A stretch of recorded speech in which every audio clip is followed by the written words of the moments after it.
نزلنا هذا القرآن على جبل لرأيته خاشعا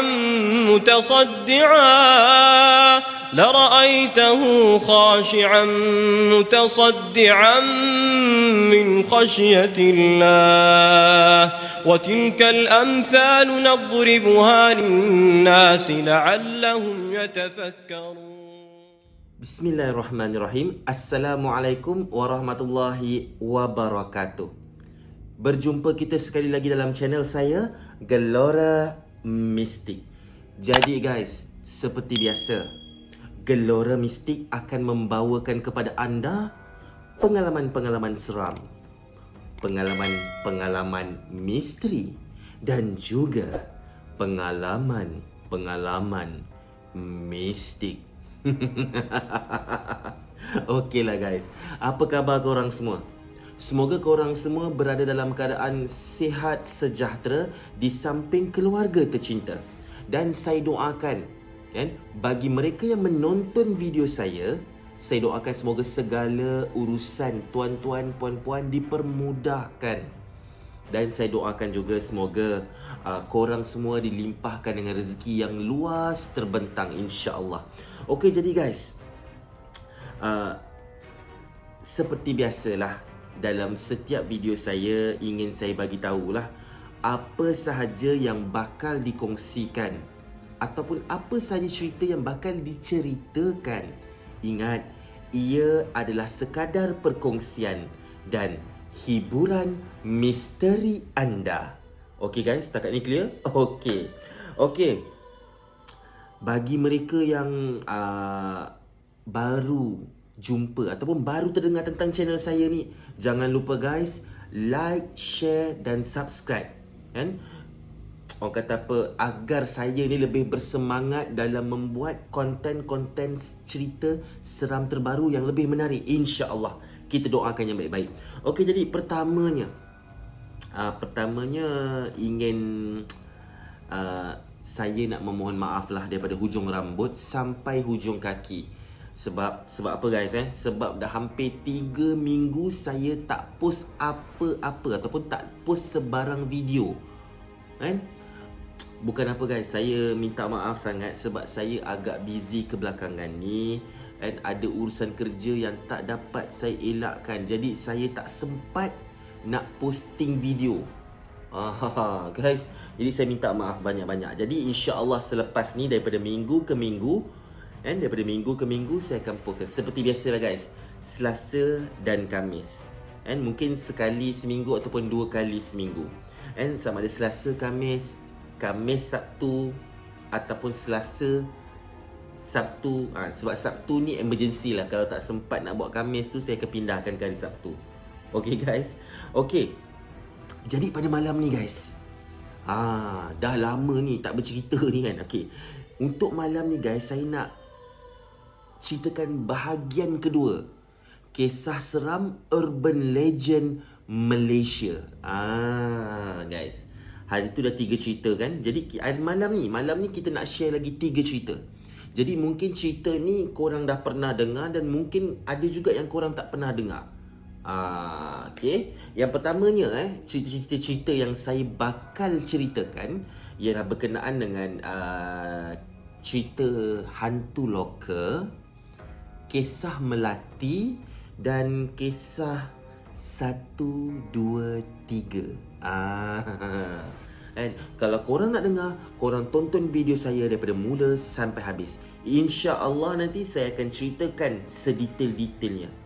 Ingat, ini hanyalah kisah urban legend. Okay guys? Okay, tanpa membuang masa, apa lagi guys? Kita mulakan dengan kisah yang pertama.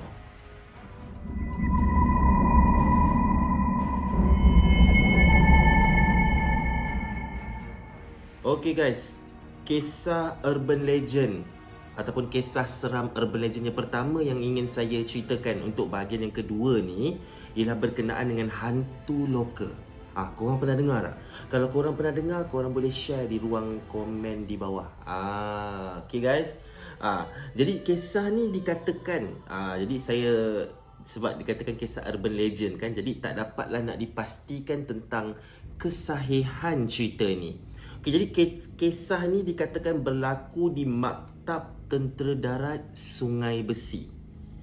Okey, jadi mungkin kisah ni korang pernah dengar, dia ada macam-macam version. Okey, jadi kisah yang pertama ni dia saya minta maaf dulu lah sebab cerita dia mungkin bukan macam satu jalan cerita yang ada dialog ke, yang saya akan lakonkan ke sikit kan dia punya dialog macam mana.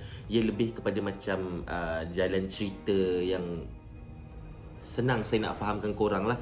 Apa yang saya boleh gambarkan, saya akan cuba ceritakan dengan sebaik mungkin. Okay guys? Okay, jadi cerita ni macam ni tau. Kisah dia ni dikatakan dia ada macam ada 2-3 version lah. Jadi mungkin untuk yang kali ni saya akan ceritakan 2 version.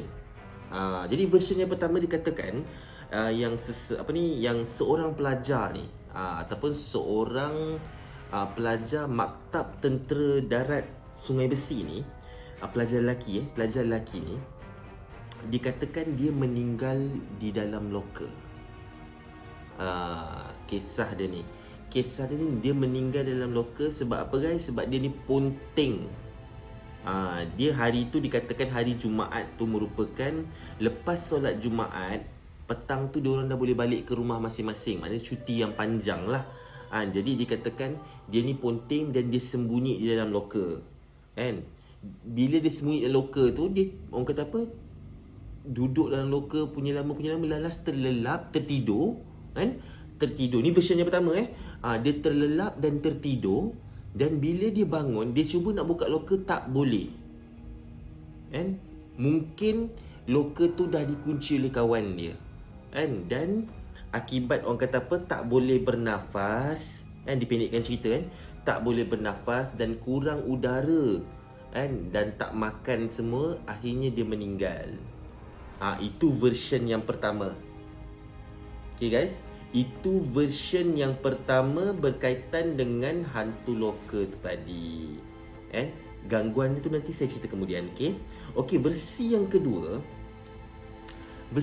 ni dikatakan pelajar ni dia cakap dengan 2 orang sahabat dia.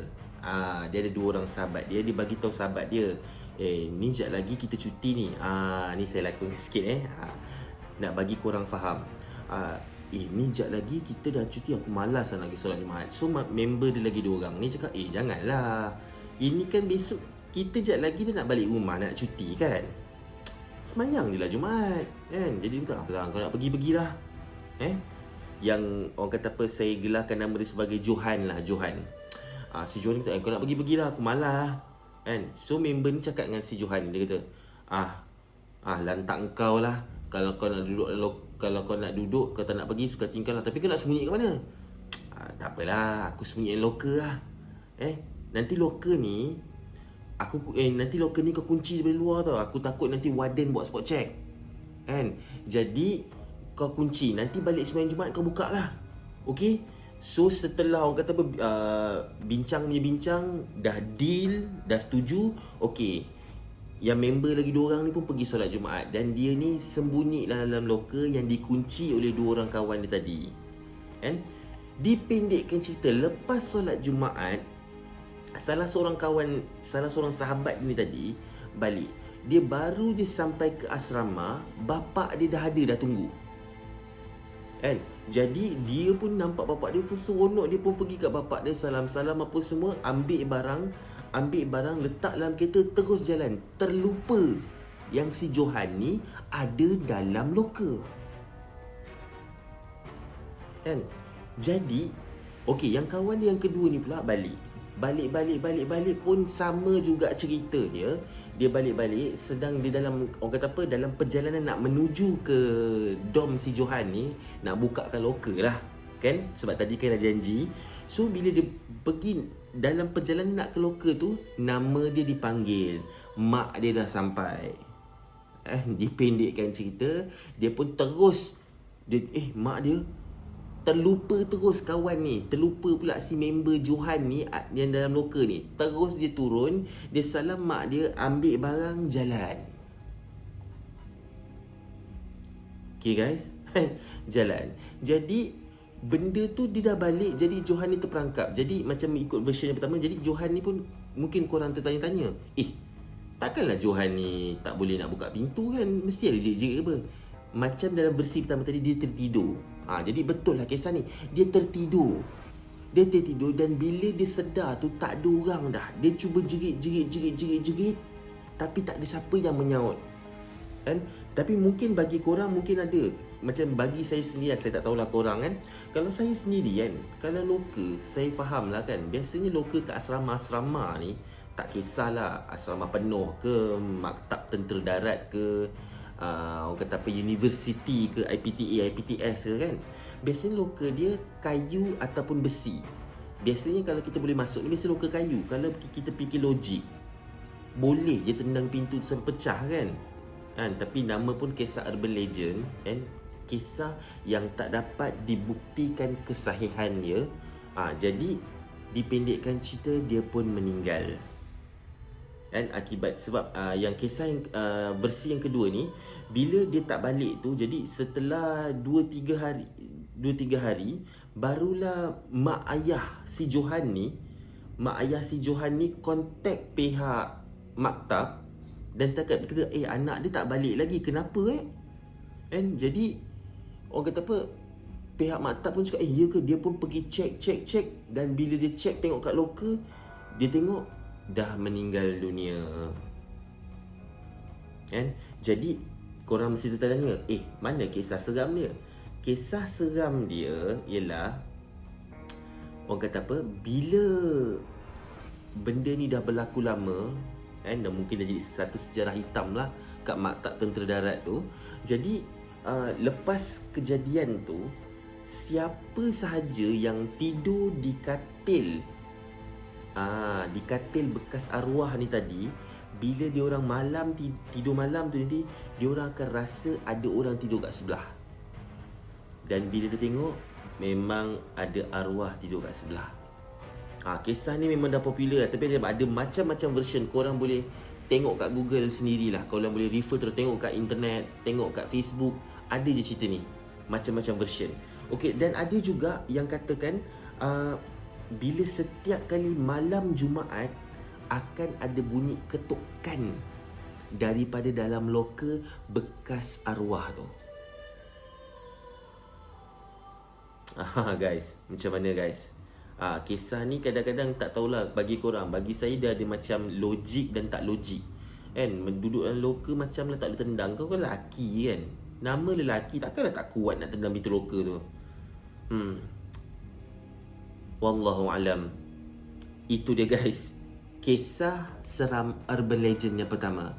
Jadi guys, apa komen korang tentang kisah ni tadi kan? Kalau saya tak tahulah. Kalau saya anggap kisah ni mitos je ni kan. Okay guys, kita tak nak buang masa, Kita teruskan dengan kisah yang kedua.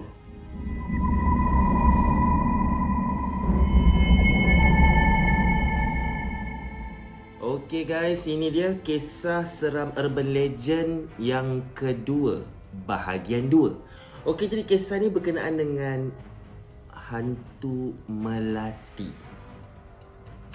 Jadi korang mesti rasa kisah melati ni banyak. Kalau tengok kat YouTube ni boleh type. Korang boleh type kat YouTube, cari kisah legend pasal melati ni. Memang banyak. Jadi kisah ni dikatakan berlaku di UiTM Sabah. Jadi kisah ni, kalau kata apa, daripada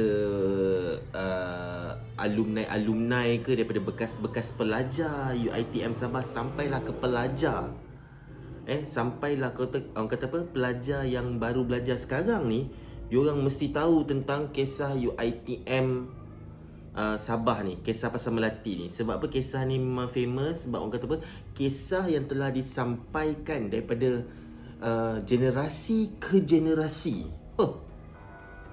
Legend cerita ni. Okey, jadi kisah ni menurut senior terdahulu ataupun alumni dulu yang pernah belajar di UiTM Sabah ni, dia bagi tahu yang melati ni merupakan roh seorang pelajar yang mati membunuh diri dengan cara menggantungkan diri dia. Itu versi pertama. Versi yang kedua dikatakan melati ni mati akibat sama bunuh diri, tapi dengan cara dia memotong nadi. Dia memotong nadi tangan dia dan dia bersembunyi di dalam almari supaya tak ada orang dapat jumpa dan selamatkan dia. Tu versi yang kedua lah. Ni maknanya versi pertama cara kematian dan versi kedua cara kematian melati. Tapi yang pentingnya melati ni tetap mengganggu penduduk UiTM Sabah. Dan apa yang dibagi tahu sebenarnya apa ni, yang saya tahu tentang cerita ni lah, dikatakan gangguan-gangguan yang berlaku tu ialah disebabkan oleh roh melati yang tidak tenteram. Tapi kita sebagai orang Islam lah, bagi mereka yang beragama Islam kan, kita memang tahu yang setiap yang pergi ataupun setiap yang mati pasti tak akan kembali. Setiap roh yang terpisah dengan jasadnya sudah pasti tak akan kembali. Jadi kalau yang kembali, yang mengganggu tu, kita memang tahu dan memang kita arif itu ialah jin dan syaitan. Angkara jin dan syaitan yang sengaja untuk mengganggu dan untuk menakut-nakutkan manusia. Okay guys? Okay. Biasanya kisah melati ni, melati ni dia akan ganggu pelajar-pelajar ni biasanya waktu nak dekat exam. Tak tahulah waktu lain diganggu ke tu, Allahualam, wallahualam. Cuma apa yang saya faham sorry guys, terbatuk. Apa yang saya faham, yang gangguan ni berlaku setiap kali nak dekat exam. Jadi dia macam mana dia ganggu tu, cara gangguan dia, bila setiap kali nak exam mesti ramai pelajar yang akan kena istiriah, terutamanya perempuan. Jadi nak digambarkan hostel asrama UiTM Sabah ni dia ada blok B, C, D, E, F. Jadi BC ni ialah hostel perempuan. Okey. Dan orang kata apa, DEF ni ialah lelaki. Okey. Jadi setelah berlaku banyak kali kes, setiap kali nak exam je orang kena istiriah, nak kena apa ni, setiap kali nak exam je orang istiriah, sampailah pihak pengurusan buat keputusan dipindahkan pelajar ataupun mahasiswa yang berada di blok B dan C, dipindahkan kepada blok DEF. Maknanya senang kata switch lah, lelaki pergi ke tempat perempuan, perempuan pergi ke tempat lelaki. Okey. Dan bila dah buat macam tu, alhamdulillah tak berlaku lagi orang kata apa, gangguan-gangguan lah. Cuma gangguan dia lain pula. Sebab apa? Blok B dan C ni, blok B dan C UiTM Sabah ni, dia orang kata apa, setiap tandas yang berada di blok B dan C, setiap cermin akan dicabut. Bukan akan, setiap cermin tu telah pun dicabut oleh pihak pengurusan. Kerana apa? Kerana ada gangguan, ada banyak report, ada banyak komplain daripada pelajar-pelajar, daripada mahasiswa-mahasiswa yang mengatakan diorang bila diorang pergi toilet, terutamanya waktu malam lah, diorang akan nampak kelibat orang perempuan lalu di belakang dia. Macam kita tengah tengok cermin ni, kita nampak ada orang lalu kat belakang. Zup. Mesti kalau kita, apa ni? Macam tu lah. Dan ada juga yang mengatakan waktu dia tengah menghadap cermin, contohnya macam nak gosok gigi ke ataupun nak basuh muka ke, dia akan nampak ada perempuan berada kat belakang tengah berdiri. Dan bila dia toleh, tak ada apa-apa. Korang bayangkan kan? Sampai gangguan dia ni, ada gangguan dia yang lagi macam ekstrim sikit, yang pelajar lelaki atau mahasiswa yang lelaki yang tengah tidur ni tiba-tiba kena tampar. Korang bayangkan tengah tidur, kau faham? Pahal ni. Bila bangun, tak ada apa-apa. Kan sampai pelajar ni ingatkan dia ni kena prank dengan member dia. Kan dia ingatnya member sebelah dia dengki dia, dia bangun dia tampar member sebelah dia. Kan tak pasal-pasal bergaduh. Kan? Dan ada juga yang peristiwa yang dikatakan pasal Melati ni, mahasiswa yang tengah tidur tiba-tiba rasa katil bergoncang. Seolah-olah ada orang tengah lompat-lompat atas katil, tapi tak nampak apa-apa. Itu memang famous lah. Dan ada juga yang jadi kecoh dia, ada satu gambar ni ada satu gambar ni, waktu gambar pelajar-pelajar yang tengah ambil gambar, tiba-tiba ada satu entiti yang dalam gambar tu. Sedangkan contohnya kalau gambar tu contohnya berenam, tiba-tiba dalam gambar tu ada 7 orang. Dan entiti tu nampak gelap tapi bertudung. Dan mungkin ada yang mengatakan dalam gambar tu itulah Melati sebenarnya. Okay guys, itu cerita yang kedua. Kisah seram urban legend yang kedua untuk malam ni. Minta maaf dia tak ada dialog. Ni just orang kata apa, saya ceritakan lah apa yang saya faham dan saya kongsikan kepada anda semua. So, apa komen korang? Kisah ni kalau saya di tempat dia seram juga ni. Yang kalau kat cermin tu kan nampak benda dekat belakang, wuish, minta dijauhkan. So, apa komen korang? Kalau korang ada apa-apa cadangan ke apa-apa ataupun apa-apa komen berkaitan dengan cerita-cerita yang saya ceritakan, korang boleh komen di ruang komen di bawah. Okay guys? Malam ni saya tak nak cerita panjang. Kita cerita pendek-pendek je. Sebab selalu saya cerita jadi panjang. Okay? Korang pun siapa yang selalu mengikuti cerita saya memang tahu cerita saya yang pendek boleh jadi panjang. Okay, kita tak nak buang masa. Kita teruskan dengan kisah yang ketiga.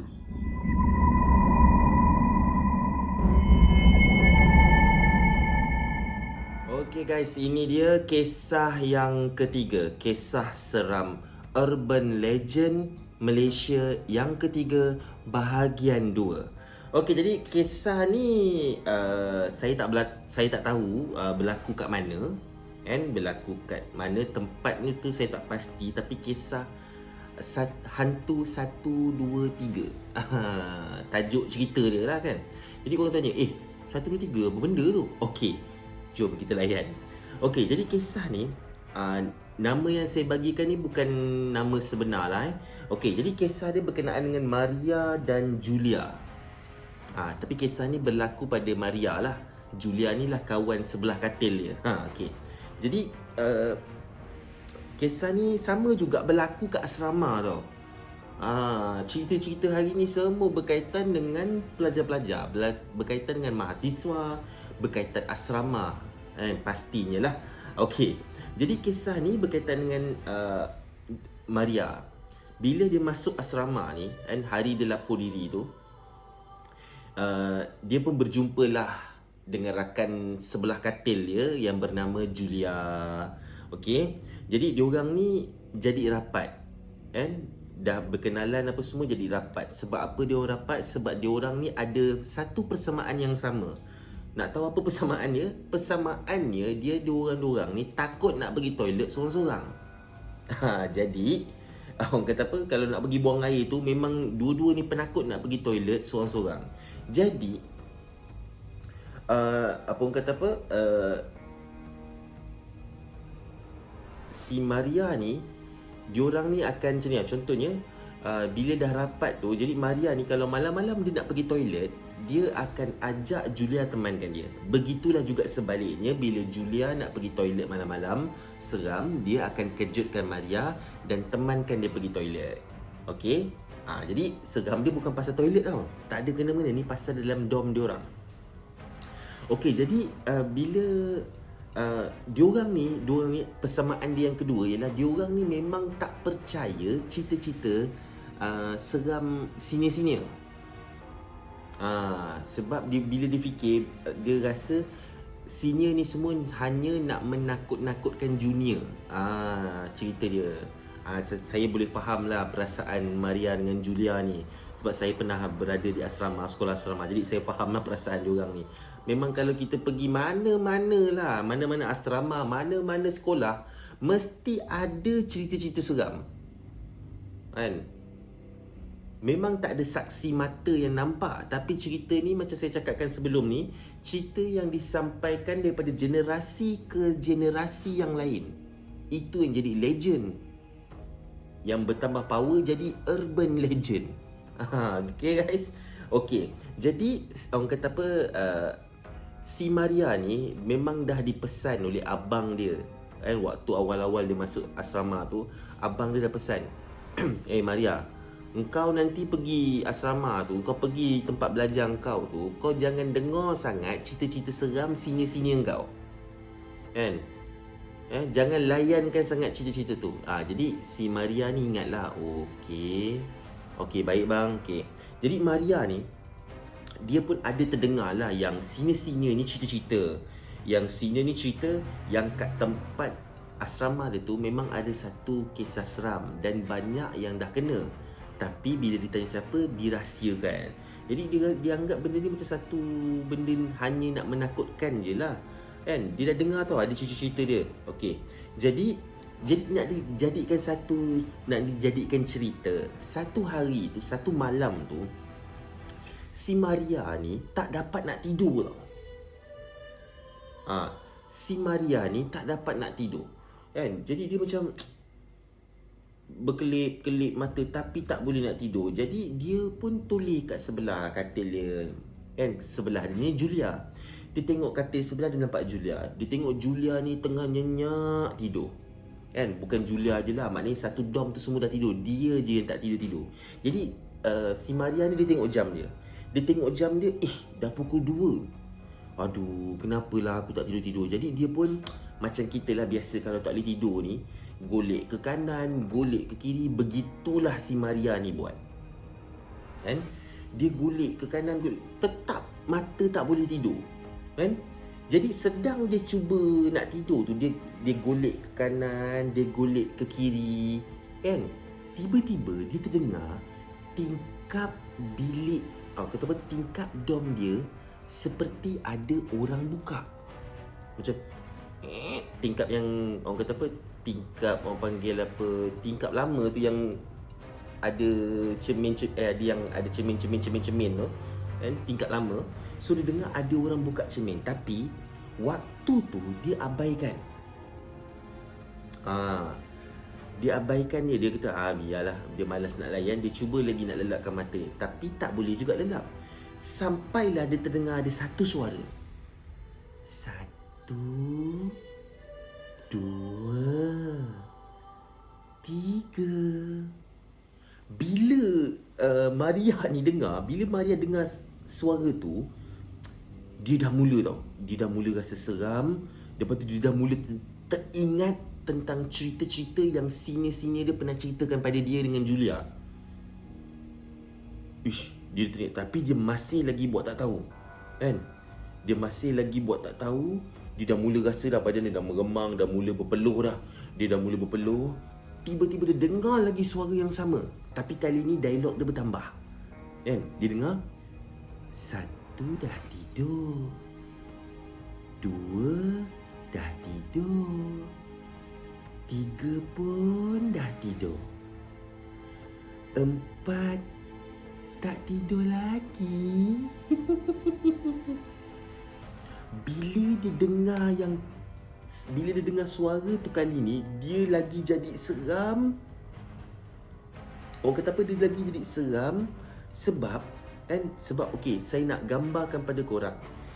Dia punya keadaan dorm dia ialah, dorm dia ni memang menghadap cermin.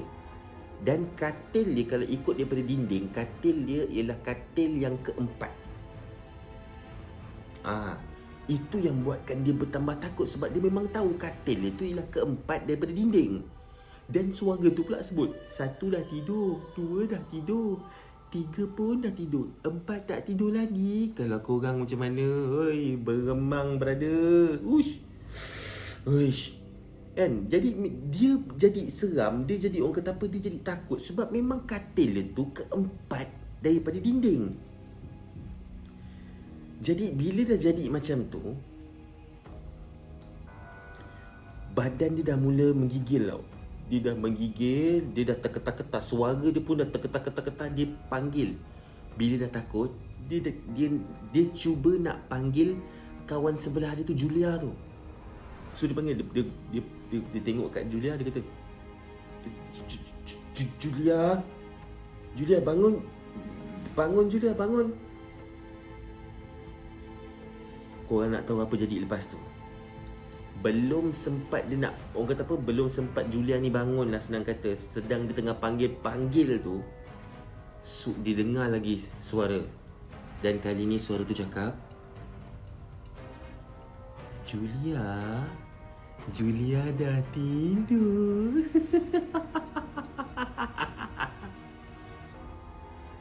Suara tu cakap Julia dah tidur sambil ketawa. Dan waktu tu si Maria ni menggigil-gigil sampai menangis sebab terlalu takut. Dan disebabkan terlalu takut, korang nak tahu apa Maria buat? Maria terus jerit, "Pergi! Jangan ganggu aku, pergi!" Dia jerit pergi tu beberapa kali. Sehingga kan, ada lori pula lalu. Sorry guys. Sehingga kan dia jerit pergi tu, sehingga kan orang kata apa, kawan-kawan yang berada dalam dom tu semua terbangun. Semua terbangun sebab si Maria ni, walaupun dia dah takut-takut, dia tak toleh pun ke arah tingkap tu sebab dia dengar suara tu memang datang daripada arah tingkap tu. Kalau korang kena, kalau saya kena, minta maaf lah, minta dijauhkan lah. Lepas kejadian itu, semua dah bangun, semua tanya dia lah, kenapa Maria, kenapa? Tadi aku dengar ada suara ni. Semua terus macam tenangkan dia, kan? Semua tenangkan dia dan semua last orang kata senang, orang kata apa, dipendekkan cerita yang Maria ni pun dapat tidur lah. Itu pun bila kawan dia semua dah duduk keliling katil dia, tenangkan dia, dan baru dia dapat tidur, kan? Dan orang kata apa, ada versi lain, kan? Orang katakan lah, yang ada versi lain katakan yang benda yang mengganggu tu ialah seorang nenek kebayan. Dan kadang-kadang kalau nasib tak baik, bila orang yang terbangun malam ni, dia akan nampak nenek ni duduk di atas loka sambil menghayunkan kaki. Macam guys, seram tak seram? Kalau saya minta dijauhkan lah guys. Okay guys, itu dia 3 cerita seram Urban Legend Malaysia bahagian 2 untuk malam ni. So, macam mana? Kisah pertama, kisah hantu loka. Kisah kedua, kisah hantu melati. Dan kisah ketiga, kisah hantu 1, 2, 3. So, antara 3 cerita ni, mana yang paling seram? So, korang komen di ruang komen di bawah, okay? So, pengajaran je lah, kan? Ni pengajaran yang saya dapat lah. Untuk cerita yang pertama tadi kan, terang-terang lah dah bagi tahu. Jangan ponting sembahyang Jumaat. Dah memang kita, kewajipan kita orang Islam untuk melakukan solat. Lagi-lagi solat Jumaat tu seminggu sekali je, kan? Jadi tak payah nak ponting-ponting. Kan dah kena akibat dia, dah meninggal, terkunci meninggal. Walaupun kadang-kadang, walaupun bagi saya cerita tu macam tak logik lah kan, ada je cara nak keluar daripada loka tu kan. Okay guys, tu untuk pengajaran kisah pertama. Untuk kisah kedua melati ni, kan, apa-apa pun, orang kata apa, kita berada di mana pun, jaga adab kita, kan? Jaga adab kita. Pergi mana-mana pun, kita mulakan setiap apa tindakan kita mulakan. Bagi mereka yang beragama Islam, kita mulakan dengan lafaz Bismillahirrahmanirrahim. Okay. Untuk yang ketiga, kisah hantu 1, 2, 3 ni, sama juga. Sebelum tidur tu lebih baiklah, orang kata apa, jangan lupa baca doa. jangan lupa kata apa, cuci kaki. Dan yang paling best lah, ambil wuduk sebelum kita tidur tu, kita ambil wuduk. InsyaAllah kita tak akan diganggu. Okay guys. Jadi guys, macam mana kisah malam ni? Adakah korang berpuas hati? Puas ke tak puas ke? Boleh share di ruang komen terbawah. Di ruang komen di bawah, tersasul pula saya. InsyaAllah dia akan datang nanti, saya akan ceritakan kisah. Mungkin ada kisah berkenaan dengan kisah Gunung Datuk. Bagi mereka yang minat, yang hiking pergi Gunung Datuk ke apa, saya ada kisah ni. Ini kisah yang ada orang share dengan saya melalui Instagram, melalui email, yang belum sempat saya cerita. Jadi saya kena ceritakan ini sebab dah macam amanah kan, orang sampaikan kepada saya untuk saya sampaikan cerita ni. Okay guys, jangan lupa guys, share pula, like, share dan subscribe channel bagi mereka yang belum. Dan bagi mereka yang dah ni, apa lagi, share-sharekanlah kat kawan-kawan. Okay, dan jangan lupa tu tekan butang loceng tu supaya korang tak terlepas kata apa, video-video terbaru daripada channel Gelora Mistik ini. Okay guys, setakat ini itu sahaja daripada saya. Kita jumpa di next episode. Okay, saya sudahi dengan wabillahi wal taufiq wal hidayah. Wassalamualaikum warahmatullahi wabarakatuh.